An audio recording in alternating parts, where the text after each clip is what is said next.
UNCW women's basketball completed its trip through the Mid-Atlantic region on Sunday afternoon, but a tough shooting night combined with a strong shooting effort from Drexel led the Dragons to a 76-51 victory over UNCW. Joined now by the head coach of the Seahawks, Adell Harris. Coach, Drexel came out and shot lights out, nearly 60% in the first half. They jumped out to a large lead. It was tough to overcome. What made Drexel so good in that opening 20 minutes? Well, probably a combination of them being good and our poor defense. So don't want to take anything away from them. They still got to step up and make shots. But several things we just emphasize, just simple things: ball pressure, making passes difficult, taking away the vision of the passer and the shooter, just didn't happen. And when we got our shots, which I thought we got a lot of open looks throughout the course of the game in general, we weren't able to execute on our end of the floor. You fall behind 50-24 at the end of the first half, but come back out of the locker room, outscoring Drexel 22-13 in that third stanza.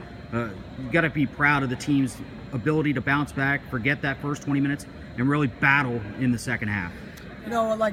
Some good things are kind of happening with our group. We're still trying to find out who we are exactly. Kids are still getting better and improving.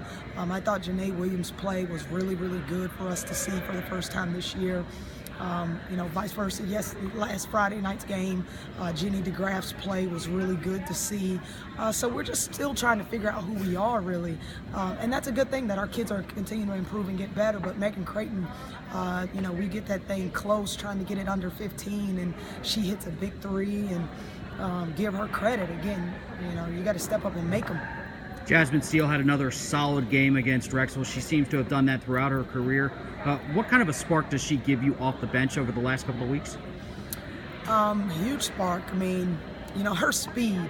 To compete and keep your game close to Drexel, you got to have some athleticism out on the floor to take away shots and pressure the ball, but also to be aggressive, attacking and going around them defensively, going around their defense. And Jazz gives them a hard time, like she does a lot of teams in the league. Though she's got to play with speed and tempo, and she did a good job of that.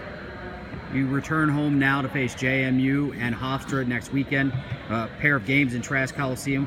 What kinds of things are you going to be working on to try and right the ship and get into the win column next weekend against two very tough opponents? Well, this point in the game, you got to make shots. Your defense has got to be tough and take away things that our team knows JMU and Hofstra. They all know us, and so it'll be the team that makes it more difficult throughout the course of the 40-minute game. It makes it challenging, and then the team that can make some shots, even if they know the other team knows what's happening and what's coming.